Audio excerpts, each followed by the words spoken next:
नमस्कार फ्रेंड्स, मैं निर्देश कुमार आप सभी का अपने YouTube चैनल निर्देश कुमार मीना 918 पर हार्दिक स्वागत व अभिनंदन करता हूं।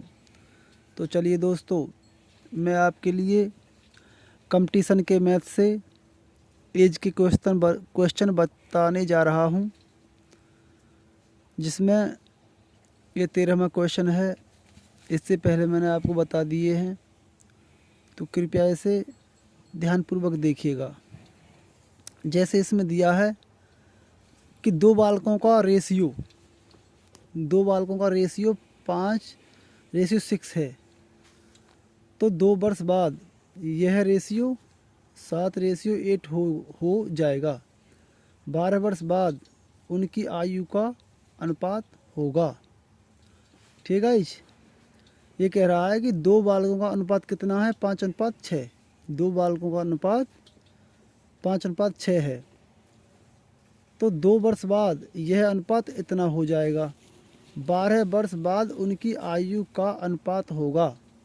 देखिए, दो बालक हैं कोई, अब हमने दो बालक मान ले ए और बी।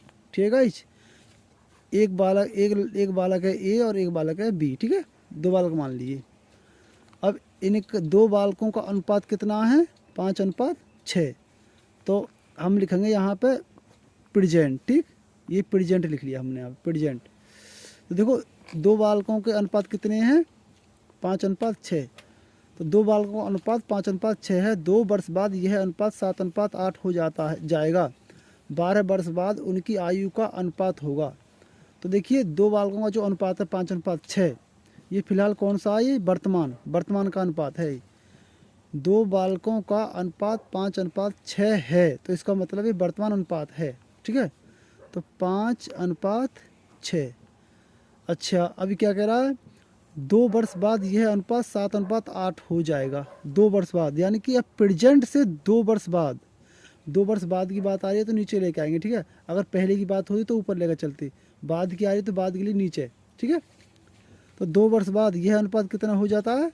7:8। कितना? 7:8।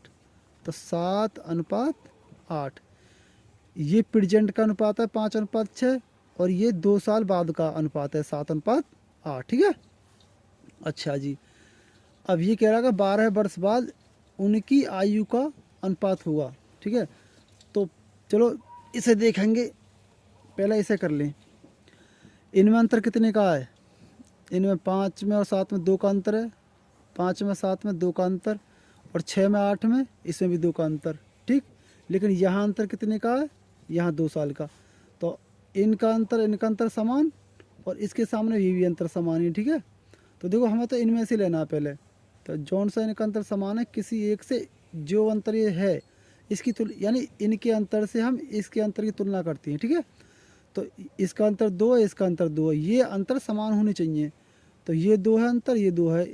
किसी 2 से इसकी कंपेयर कर दो, तो इस 2 से हम कंपेयर कर रहे हैं 2 की। ठीक है, अच्छा, तो देखिए, ये 2 जो है इससे कितना गुना है? तो देखिए, 2 का भाग लगा दो इसमें, तो क्या बढ़ जाएगा? 1 बार। तो 2 गुणा 1, यानी कि 2 से ये 2 1 गुना है। ठीक है ना, कितना है? 1 गुना। तो ये जो 1 है, इस 1 की गुणा कर देंगे हम इनमें। ठीक है, इनमें मतलब ऊपर नीचे किसी में कर दो आप। करो कौन से हिसाब से? ये कह रहा है कि 12 वर्ष बाद उनकी आयु का अनुपात होगा। ठीक है, तो देखो, पहले वर्तमान में ही करो। किस में? वर्तमान में जो वर्तमान आयु है इसकी। तो ये जो है, ये है गुना। क्या ये है गुना, ये जो 1, तो इसकी गुणा होगी, इसकी गुणा होगी 5 में और 6 में। जब 5 में और 6 में हो जाएगी तो ये वर्तमान आयु हो जाएगी। क्या हो जाएगी? वर्तमान आयु। तो देखिए, करिए। तो 5 में गुणा कर दो 1 की, तो कितना हो जाएगा? 5। इस 6 में गुणा कर दो 1 की, तो कितना हो जाएगा? 6।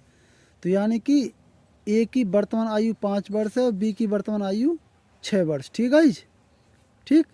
अच्छा जी, अब देखिए, और ये 2 साल बाद ये अनुपात है इसका, और ए का ये है और बी का ये है, ठीक है।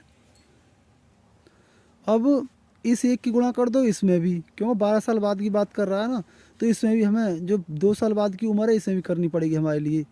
तो 2 साल बाद कितना है इसका, तो देखो 2 साल बाद जो अनुपात है 7:8 है, तो एक की गुणा इनमें भी होगी, गुणा 1 और गुणा 1, तो 7 की गुणा 1 में करेंगे कितना आ जाएगा 7, और 8 की गुणा 1 में करेंगे तो बराबर कितना हो जाएगा 8, ठीक है जी।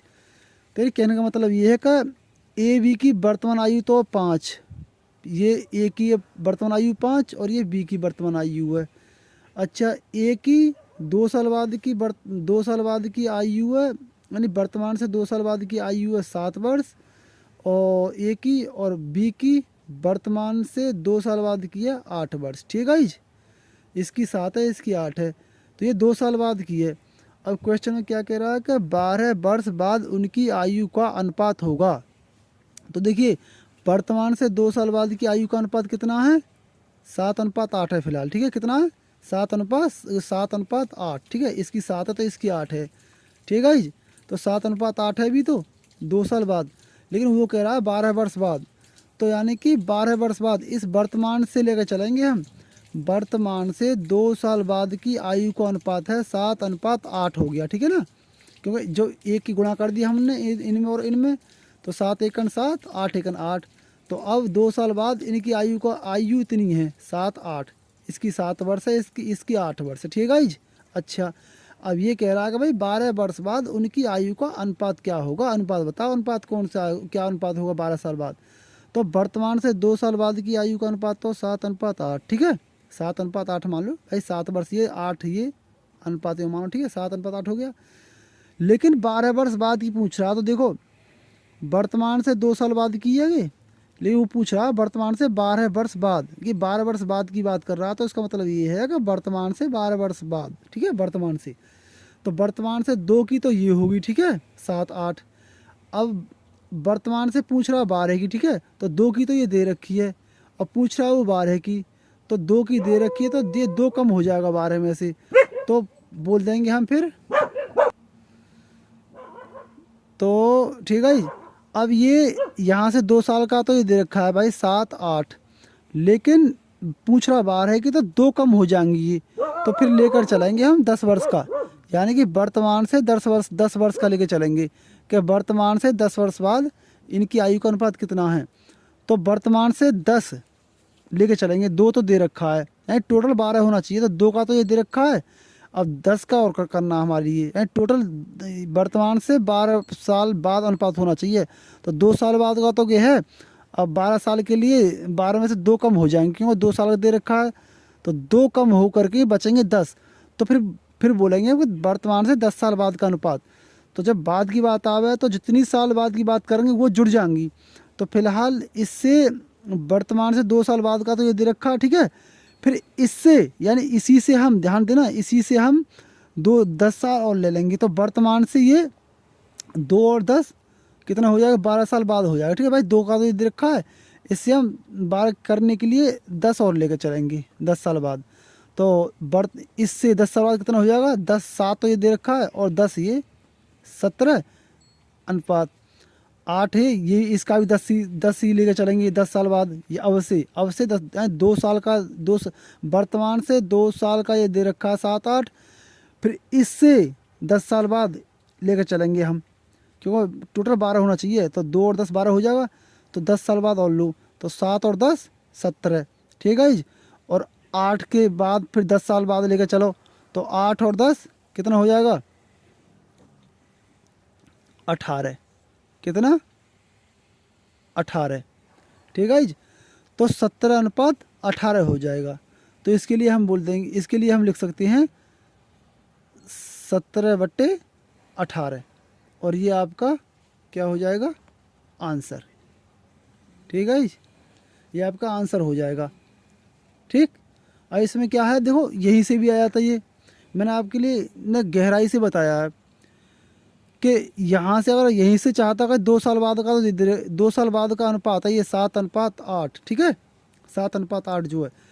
अगर मैं पूछूँ 12 साल की पूछ रहा क्वेश्चन में, तो 2 तो ये है ही, ठीक है गाइज, 2 तो ये है ही, और यहीं से ही 10, 2 का ये दे रखा है 7 8, यहीं से कर दो भाई, यहीं से 10 और जुड़ जाते इसमें। 2 का तो 7 8 दे रखा है, फिर यहीं से 10 और जुड़ जाते, तो 10 और 7 17 और 8 और 10 18, ठीक है।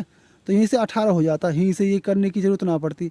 या ऐसा करते आप, ऐसा भी कर सकते थे कि 5 के बाद 2 का दे रखा है, लेकिन डायरेक्ट ही 5 के बाद 12 कर देते।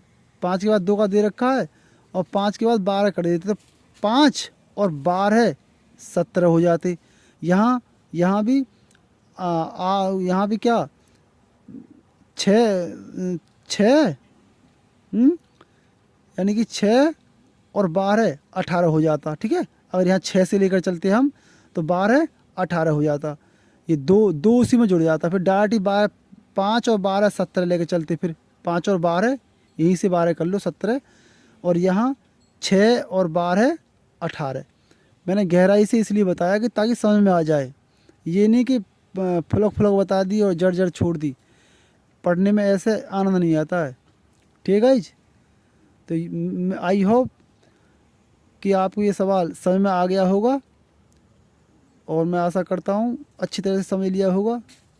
यदि समझ में आ गया और वीडियो अच्छी लगी हो तो मेरे चैनल को सब्सक्राइब करें, लाइक शेयर कमेंट करें। धन्यवाद।